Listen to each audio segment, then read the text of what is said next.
Olá, espero que esteja tudo bem com você. Nessa oportunidade, eu gostaria de compartilhar com você essa apresentação sobre os motivos pelos quais a gente deveria considerar fazer fazer backup, né, do Office 365. E aqui já tem uma coisa muito importante, porque a grande maioria das empresas simplesmente não se preocupam com isso, né? Elas acham que o fato de ter movido os dados de e-mail, de SharePoint, de OneDrive para a Microsoft, para o Office 365, isso isenta a empresa dessa responsabilidade, né? E também o mercado em geral não é um mercado que explica muito sobre isso, né? Então você não vê muitas empresas falando por que você deveria se preocupar com isso. Basicamente a ideia em geral, né, o movimento é que não, vamos migrar para a nuvem e tá tudo bem, e todos os seus problemas foram resolvidos, né? Em certa parte é verdade, mas quando negligencia-se o backup dos dados, né, você pode ficar vulnerável sem por ser induzido. Né? Então, o objetivo aqui é ter uma visão um pouco mais clara de como é que de como é que essas coisas funcionam do ponto de vista da Microsoft. E aí você tem uma consciência maior sobre essa necessidade. Então, eu queria começar compartilhando, por exemplo, se a gente olhar para o mercado em geral, né, o que acontece, né? Como é que as empresas estão fazendo isso, né? Como é que as empresas enxergam isso? Uma pesquisa da Vim mostrou que uma parte, né, 3% dos seus usuários ali fazem backup manual, né? Então é impressionante isso, né? 3% das empresas fazem cópias manuais ali, seja para o seu data center local, seja para uma outra cloud, mas tem um percentual de empresas ali significativa que faz manualmente esse processo, né? Já 30%, olha, esse é um número surpreendente, 30% usam alguma ferramenta. Né? Então, sem entrar no mérito de qual ferramenta, né? Mas alguma ferramenta que pode fazer os seus backups, não é muito melhor do que fazer as cópias manuais, né? Lógico. E aí as empresas ali têm os dados dela, né, sob controle. Né? Outros 20% de empresas simplesmente confiam na Microsoft, né? Então, não, já está lá, deixa com a Microsoft, não quero me responsabilizar sobre isso. Ok, eu até acho válido. Se você tem consciência, tudo bem. Né? Acho que esse é o ponto. Né? Se você tem consciência, está ciente dos riscos ali, você pode tomar uma decisão dessa, que eu acho que é ok. Né? Tendo consciência, vida que segue. Agora, olha só, 47% das empresas simplesmente não fazem nada. E aí, eu não sei dizer se não faz porque não quer, porque não tem consciência, enfim. Então, se a gente parar para pensar, né, olhar esses números aí de maneira fria, a gente está falando ali de quase de 67% de usuários que estão no Office 365 que simplesmente não tem nada, né? Simplesmente não faz backup nenhum. Então, é uma parcela muito grande. E eu acho que a responsabilidade disso é um pouco dessa desinformação, né? Na medida com que o mercado em geral tem um movimento para migrar para a cloud, não existe a mesma energia ou a mesma preocupação para poder orientar, né, as empresas a fazer os seus backups, tá? Então, tá aqui um quadro aí disso, né, de como é que todo mundo está fazendo. Ainda, olhando nisso, né, o que a gente tem de dilema aqui na Rands, né? Basicamente, a gente pensa assim, ó, na dúvida a gente faz backup. Então, se a gente tiver certeza de que não precisa fazer, realmente a gente não vai fazer. Mas se ficou minimamente com dúvida, a gente vai fazer backup. Então, acho que essa é uma filosofia boa, porque diante de tantas ameaças que a gente tem, né, virtuais principalmente, cada dia mais, backup nunca é demais, tá? Então, acho que se você aceita uma sugestão, né, acho que essa é uma boa sugestão. Outra coisa, né, por que você tem que fazer backup, né?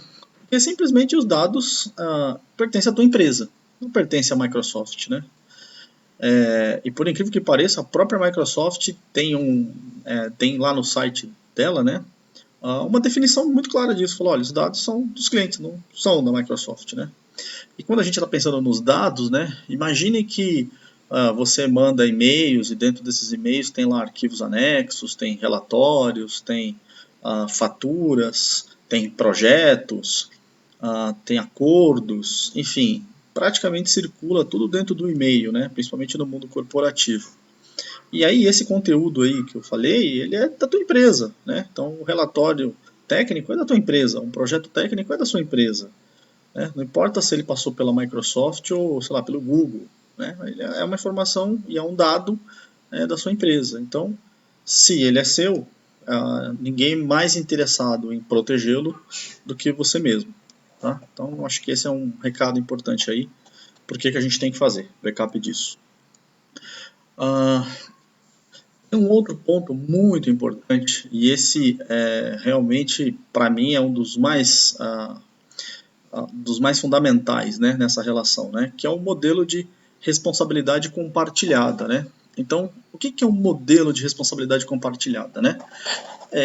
Basicamente, é um modelo que define que até certo ponto a Microsoft é responsável e até certo ponto as nossas empresas são responsáveis pelo uso do Office 365. Né? Então, que pontos são esses? Né? Então, tenho aqui um slide. Esse slide mostra claramente essa divisão. Então, se a gente olhar aqui na parte de cima, né? A parte de cima é a parte que é responsabilidade da Microsoft.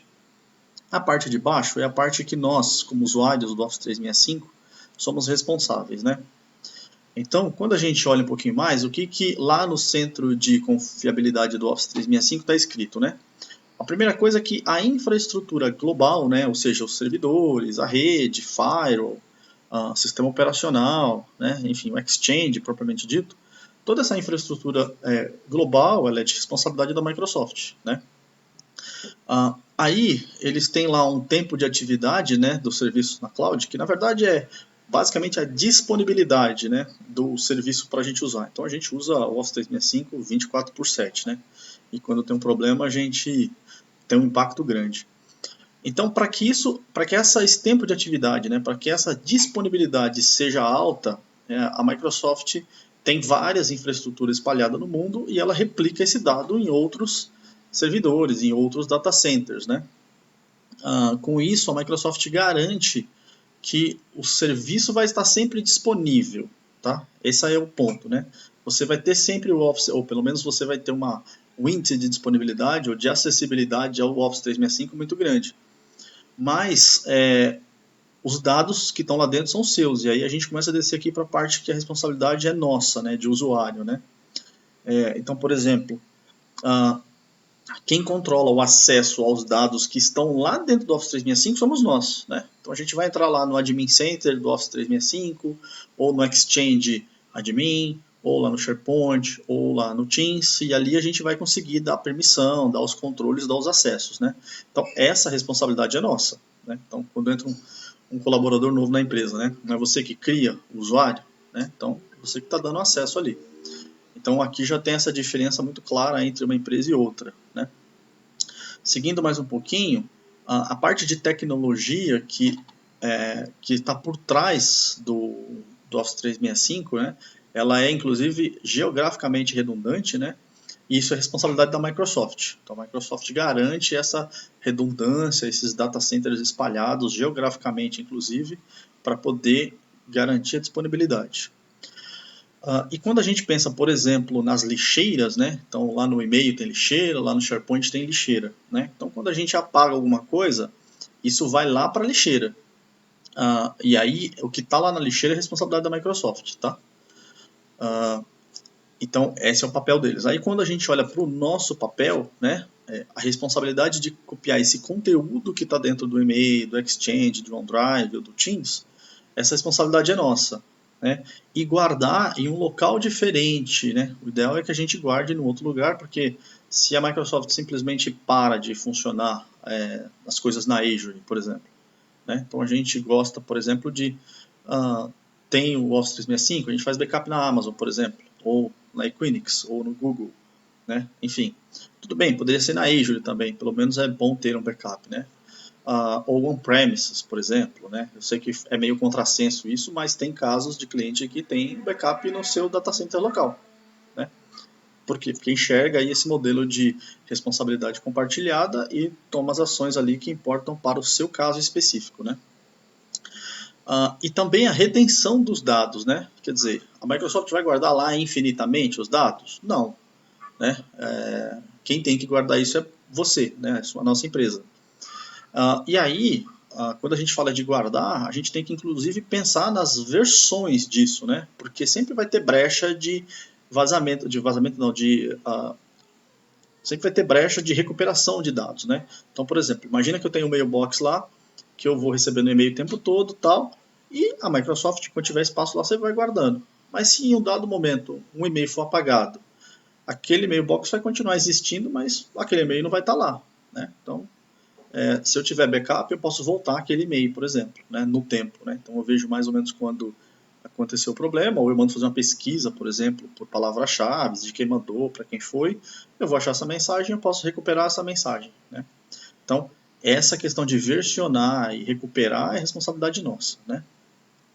Quando a gente pula lá para a parte de segurança, né, a parte física, né, ou seja, a estrutura física, ou seja, os servidores, né, o nível de configuração de aplicação, os usuários de admin do Exchange, a parte de segurança lógica, então sistema operacional, por exemplo, onde está rodando essa infraestrutura do Office 365, é responsabilidade da Microsoft, né? Já a parte de dados, a parte de acesso a esses dados é responsabilidade nossa, né? Então, a gente, por exemplo, a gente pode, sem querer, né, apagar alguma coisa lá dentro, apagar uma conta, apagar um e-mail, né? Pode sofrer ataque, alguém pode tentar conectar na nossa organização por um ataque de força bruta, de phishing, engenharia social, né? Então, um ataque desse pode ter acesso à nossa conta do Office 365 e causar um prejuízo ali, né? Podemos ter problema de vingança de funcionários, adulteração de provas, né? Enfim, então tem várias ameaças ali que estão na camada dos nossos dados, tá? E isso a Microsoft, né, ela se isenta completamente disso, tá? Então esse é um outro motivo pelo qual a gente tem que olhar muito bem aí para preservar os dados que são nossos, né? Quando a gente pensa em regulamentação, por último, né, a gente tem lá as funções que são do data center propriamente dito, né? Então, muitos data centers têm lá certificações da Sarbanes-Oxley, que está ligado ao mercado financeiro, ISO 27001, enfim, tem várias certificações do ponto de vista de quem está fornecendo serviço de data center, né? A parte física, né? Já a parte nossa, a parte dos dados, a gente tem legislações para isso, né? Então, vamos pegar aqui o exemplo Brasil, né? A gente tem a LGPD, né? Você pode ter, por exemplo, que guardar determinadas informações por um certo tempo, caso você esteja submetido a algum mercado ali. Então, a gente vai ter uma regulamentação específica para o nosso negócio, né? Então, você tem um negócio na área de saúde, na área de construção civil, na área de varejo, né? Ou na área de manufatura, enfim, essas diversas áreas ali têm regulamentações específicas, né? E aí essas regulamentações vão na camada dos dados ali, né? Na parte de conformidade, a parte jurídica, né? Inclusive tem a parte trabalhista também, né? Que eventualmente você pode ter conflitos ali que os e-mails podem te ajudar ali, servir com prova e contra-prova, né? Então, esse modelo de responsabilidade compartilhada, ele deixa muito claro ali essa divisão entre o que é responsabilidade nossa, usuário do Office 365, da nossa empresa, né, da nossa subscrição, do nosso tenant, e o que é responsabilidade da Microsoft, tá? Então, se você chegou até aqui, eu diria que esse é um dos aspectos mais importantes ali sobre esse assunto, tá? Seguindo aqui, tem uma coisa muito importante que é sobre arquivamento, né? Archiving, né? Tanto faz. Archive não é backup, né? Então acho que, apesar de muitos profissionais da área de tecnologia terem ciência disso, mas às vezes vale a pena reforçar isso, né? E aí, aqui já tem um ponto muito importante, né? Não são todas as contas ou todas as subscrições do Office 365 que você tem a possibilidade de fazer archive, tá? Archive só é disponível, só é possível, pelo menos até este momento, somente naqueles tipos de licença do tipo E de escola, né, que é o Enterprise, né, o E. Tem lá a licença E1, E3, E5. Essas licenças são elegíveis a Archive. As outras licenças, né, que hoje são a Business Basic, a Standard e a Premium, elas não têm Archive, tá? E essas primeiras licenças aí, a Business, a Basic e a Standard, elas não têm Archive e elas só atendem a empresas com até 300 funcionários. Né? Então, via de regra, é uma grande maioria de empresas, né? Quando a gente passa de 300 funcionários, a gente é obrigado a comprar licenças do tipo E. Né? Então, perceba que realmente a Archive, além de não ser backup, Archive também não é para todo mundo. Tá? E aí, deixa eu ver se... quando eu penso no Archive, né, a gente tem que pensar o seguinte, né? O que é um Archive propriamente dito? Né? O Archive é guardar aquela informação, aquele dado, né, por um determinado tempo, né, por, sei lá, 3 anos, 5 anos, enfim. Você vai guardar aquela informação ali por esse tempo. Só que durante esse tempo, durante essa vida útil, se essa informação for modificada, como é que você vai recuperar? Né? Então vamos pegar um exemplo, né? Vamos pensar aí no mailbox de um diretor. Você tem lá a caixa de entrada de um diretor, ele tem uma licença do tipo E, e você foi lá e configurou para fazer archive de 5 anos. Então nós vamos guardar por 5 anos lá todo o conteúdo que tiver dentro do mailbox desse diretor. E aí, em algum momento, ele simplesmente apagou o arquivo. Um arquivo não, apagou um e-mail, ou um conjunto de e-mails. Né? Quando apaga, para onde vai? Vai para a lixeira, né? Tão simples quanto isso, vai para a lixeira. E depois que está na lixeira, o que acontece? Literalmente vai para o lixo, né? Então depois de um tempo vai para o lixo. Lá no futuro, passou lá 2 anos, por exemplo. Não precisa nem tão longe, né? Passou 6 meses. Aí o diretor falou, olha, eu apaguei um e-mail, né? Você pode recuperar?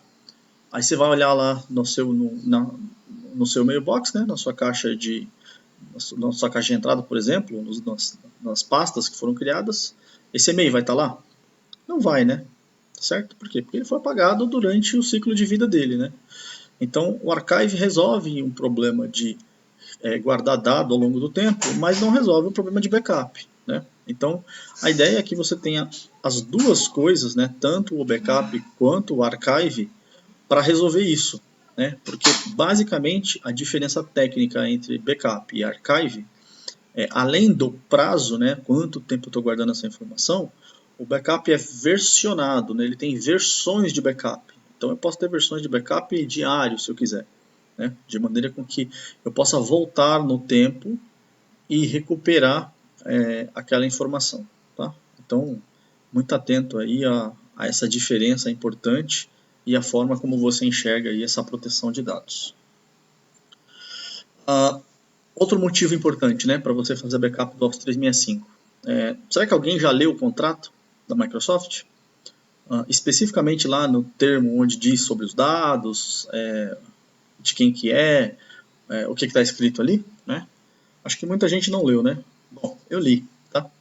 E vou deixar aqui para você o que eu achei mais importante. Então, de cara, eu estou deixando aqui no rodapé o link para você acessar o contrato e você ler. E ele pode mudar, né? Sem prévio aviso. Vai ficar também na descrição aí desse treinamento o link para você poder acessar, copiar e colar no seu navegador e ler o contrato inteiro, né? Mas no item 6b tem lá um tópico chamado disponibilidade dos serviços, né? E eu acho muito estranho, mas tem uma coisa escrito assim, ó, que a Microsoft não é responsável por nenhuma interrupção ou perda que você possa sofrer. Ou seja, mesmo que um data center inteiro pare de funcionar, eles têm uma estrutura redundante lá e replicada em outro lugar. Você vai continuar usando, mas vai ter um delay, um tempo de chaveamento aí para esse segundo data center, né? Se isso acontecer, eles não têm nem responsabilidade sobre isso, apesar deles dizerem que eles vão estar sempre disponíveis, né? Então, olha só que interessante, né? Então, quando a gente fala lá de disponibilidade da infraestrutura, mesmo na disponibilidade da infraestrutura, eles também não se responsabilizam, porque problemas podem acontecer, né? E logo no mesmo trecho, inclusive tem uma segunda frase que diz, recomendamos que você faça backup regularmente do seu conteúdo e dos dados armazenados no serviço e que os armazene usando aplicativos e serviços de terceiros. né? Ou seja, então eles estão falando especificamente sobre esses dois pontos ali que são fundamentais, né? Você tem que fazer backup, você tem que guardar aí usando um aplicativo ou um serviço de terceiro, e ainda que se parar, eu não sou responsável, tá? Então, vou deixar o link aqui, você clica, você olha, você critica, manda e-mail para a Microsoft se você não gostar, mas a realidade é que está lá, tá? E aí você pode virar para mim e falar assim, tá, legal, então a Microsoft não faz backup, é isso? Muito bem. Eu muitas vezes já me perguntei isso, né? Mas a resposta não é tão simples quanto sim ou não faz, tá? E a melhor forma de eu responder isso aqui é apresentando para vocês este desenho aqui, tá? Então, o que esse desenho aqui nos mostra, né? Nos mostra o seguinte, ó.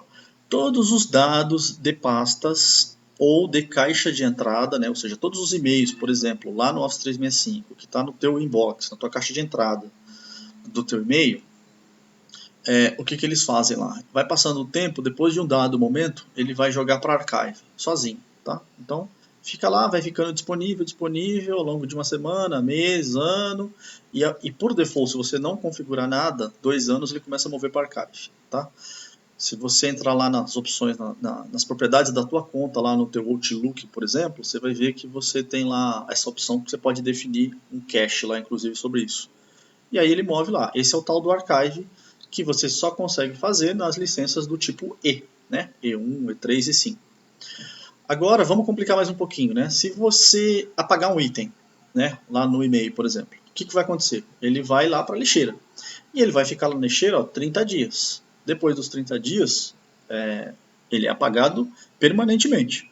Então você só vai poder voltar se você tiver um backup, por exemplo, tá? E dá para fazer backup da lixeira, tá? Antes que você fique com dúvida, sim, dá para fazer backup da lixeira. Agora, se o usuário apertar um Shift Del, né? Ou seja, segurar a tecla Shift e apertar o Del em cima de uma mensagem, não vai nem para a lixeira, tá? E aí não tem jeito, você vai ter que fazer um restore lá dos itens enviados lá ou da caixa de entrada, né? Da pasta que tem lá. Então não é uma opção. Então Archive não vai resolver isso, né? Quando a gente fala de Archive, eu estou falando de 5 anos ali, isso é arquivado sozinho, né? Então é esse segundo item aqui, ó, né? Que são dados auto-arquivados. Você tem uma opção lá que você pode configurar isso e ele vai movendo sozinho para arquivamento, tá? Então, a partir de um mês você já pode usar isso aí. E quando a gente pensa no SharePoint, né? No SharePoint ou mesmo no OneDrive, né? Basicamente o comportamento é o mesmo. Eles ficam por um mês lá na lixeira, no primeiro estágio. Aí depois são... Aqui eu arredondei para 3 meses, mas ao pé da letra são 93 dias, tá? Então depois de 93 dias também, eles são excluídos permanentemente, tá? Então não tem archive para isso. Simplesmente foi apagado, ou você tem e recupera, ou você não tem, tá? Então isso aqui mostra que a Microsoft protege naturalmente essa informação, mas isso não é um backup. E se você cair numa circunstância dessa aí, você vai perder a sua informação, tá? E quando um funcionário sai da empresa? Né? Isso acontece muito, né? Então, o colaborador deixou a empresa, o que a gente faz? Né? O que nós, técnicos, fazemos? Né? A gente entra lá no portal de administração do Office 365 e, por exemplo, a gente tira a licença desse usuário. Né? Então, entra um usuário novo, você manda criar um usuário novo, né? E aí você vai tirar a licença daquele usuário que foi embora e você vai pegar essa mesma licença e reaproveitar no usuário novo, o que faz todo sentido, né? Você tem uma licença lá que não está usando mais, por que você vai comprar outra, né? Você reaproveita. Acho que isso está certo. Só que no momento que você tira a licença do mailbox do usuário que saiu da empresa, você simplesmente, a Microsoft entende que aquilo deixou de usar e ela começa a pegar a caixa de e-mail da pessoa e já coloca para exclusão. Então ela vai ficar um mês ali disponível. Então em até um mês, se você voltar lá no Office 365, colocar uma outra licença, ele reativa o mailbox da pessoa e você consegue acessar e você consegue buscar alguma informação. Mas passou de 30 dias, se aplicou a licença e você vai tentar acessar, você não vai ver mais o mailbox da pessoa. Tá? Então é simplesmente fazendo restore de dados ali. Então você tem que ter um backup para isso. E eu estou dizendo assim, eu estou dando estou narrando aqui uma forma que eu vejo no dia a dia das empresas, né? Mas eu já vi muito administrador, em vez de simplesmente ir lá e tirar a licença e reaproveitar, ele simplesmente apaga o mailbox, simplesmente vai lá e deleta. E aí quando deleta, né, não tem jeito, né? Você, além de você já não ter a licença e não ter os dados, você não consegue nem voltar e aplicar de novo a licença e tentar recuperar aquela informação, né? Aquele mailbox para buscar algum dado que esteja ali, tá? Então, realmente é uma situação que pode acontecer. E aí, naturalmente, nesse desenho, você está vendo aqui vários trechos pintados de vermelho, né? Então eu diria que, no mínimo, se você não tem consciência e confia 100% na Microsoft, tenha certeza que você corre risco nessa faixa vermelha, tá? Então, entenda isso, até para depois você poder usar isso ao teu favor, não contra. E cá entre nós, né, eu acho um tanto confuso, tá?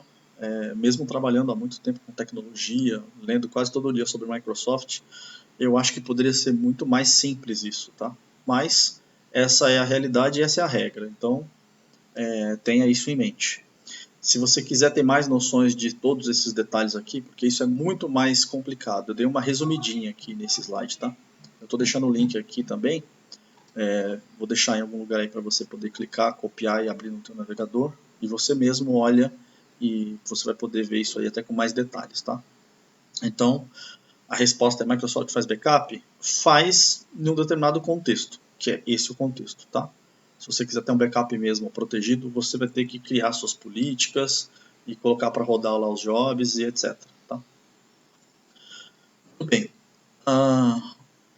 Vamos falar de, assim, eu sempre já vi, né, várias vezes e quase sempre tem um chamado dentro da empresa dizendo: recupere o mailbox ou os e-mails da pessoa X cujas palavras são tais. E aí a gente vai ver quem faz esse pedido é alguém do departamento jurídico, tá? E normalmente da parte trabalhista. E aí conversando com essas pessoas, a gente vai lá, recupera, tal, faz as pesquisas, pega a informação, recupera, e quando vai conversar com eles, normalmente é processo trabalhista, né? Então, nesses processos trabalhistas, você precisa de prova e contraprova, né? Ou o próprio colaborador usa os e-mails dele para provar alguma situação, né? E aí, muitas vezes, a empresa também precisa usar os próprios e-mails também para provar que não é daquele jeito, né? Enfim, sem entrar, sem julgar, né? O fato é que isso é usado. E aí, se você não tem esse backup, como é que você vai se defender, ou como é que você vai trabalhar nessas situações, tá? Então, processo trabalhista pode acontecer. E talvez o backup te ajude nisso. E também tem mais uma outra coisa, né? Você tem lá também os arquivos também propriamente dito, né? Então você tem hoje no OneDrive lá projetos, você tem no SharePoint, você tem política interna, o próprio SharePoint substituiu como intranet, então muitas vezes você tem políticas da empresa que estão lá no SharePoint e que eventualmente ela foi modificada ao longo do tempo, e aí você tem, por exemplo, um ex-colaborador questionando determinados assuntos. Só que na época que ele está questionando, de repente a política da empresa era outra, não é a atual, né? E aí, como é que você volta essa informação no passado e você mostra que, olha, naquele momento a política era essa, ou porque leis eram desse jeito, ou porque a cultura era desse jeito, mas o contexto era um.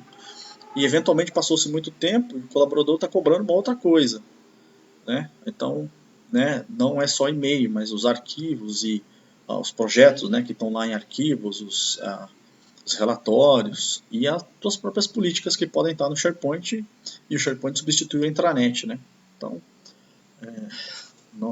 não tenha em mente isso aí, porque de repente isso pode ser importante para você. Eu acho que eu não preciso nem perguntar se acidente acontece, né? Será que acidente acontece, né? Quer dizer, a gente sempre ouviu falar, né, de alguém que apagou alguma informação indevida, fez alguma coisa errada, e isso é inerente ao ser humano, né? A gente até brinca que a gente tem que poder errar, não porque a gente quer, não porque ninguém fala, hoje eu vou errar, não é por isso, mas é porque, sei lá, teve uma desatenção, foi induzida ao erro, não interpretou direito alguma coisa, alguém pediu A e a pessoa entendeu A linha, né? Enfim, então tem várias circunstâncias ali que podem levar uma pessoa a cometer um acidente, né? sei lá, apagar alguma coisa, enfim. E aí a gente vê coisas assim, né? Por exemplo, um usuário da Flickr, né? Na verdade um administrador ali, né? Apagou mais de 3 fotos de um usuário. E pasmem, né? Foi na Suíça, né? A gente brinca aqui que tem coisas são tão boas que só acontecem na Suíça, não acontece aqui, né? Então tá aqui um exemplo de um acidente, tá? Então, de repente, você tem que proteger ali você, colaboradores, enfim, outras pessoas, caso tenha um problema, você tem como recuperar, né? Então, é mais um motivo aí para você se preocupar com isso, né? Outra coisa que é recente, quer dizer, não é bem recente, mas recentemente tem tido um volume maior de notícias que é a respeito de ameaça interna, né? Então, os nossos próprios colaboradores podem atacar a nossa empresa. Inclusive nessa última onda de ransomware, que é aquele vírus que sequestra, né, criptografa o teu dado ali e sequestra a sua informação, tem muito histórico ali de colaboradores que colocaram vírus para dentro. Não teve nenhum ataque, não pulou ali, o vírus não passou por uma das barreiras de entrada, como Fire, antivírus, ou coisa do tipo. Né? Não aconteceu nada disso, ali estava relativamente seguro, mas um colaborador foi aliciado por hacker, por bandido, né? E ele mesmo colocou o ransomware dentro da rede, né? Então, acontece, a gente está vendo cada vez mais esse tipo de notícia acontecendo aí no dia a dia das empresas, né? Então, infelizmente, mesmo internamente, a gente pode ter um problema. E aí, de novo, justifica ali pelo menos ter algum backup, tá? Porque vai que você fica exposto sem precisar, né? Bom, a parte de ameaças externas eu acho que é meio chovendo molhado, né? Só na pandemia, agora do Covid, a gente teve aí, triplicou o número de ataques, né? Então, tá todo mundo de olho nisso aí, né?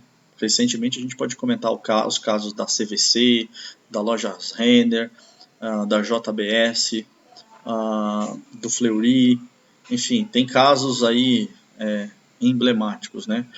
A própria empresa de tecnologia muito conhecida, a Accenture, né? Accenture também sofreu isso.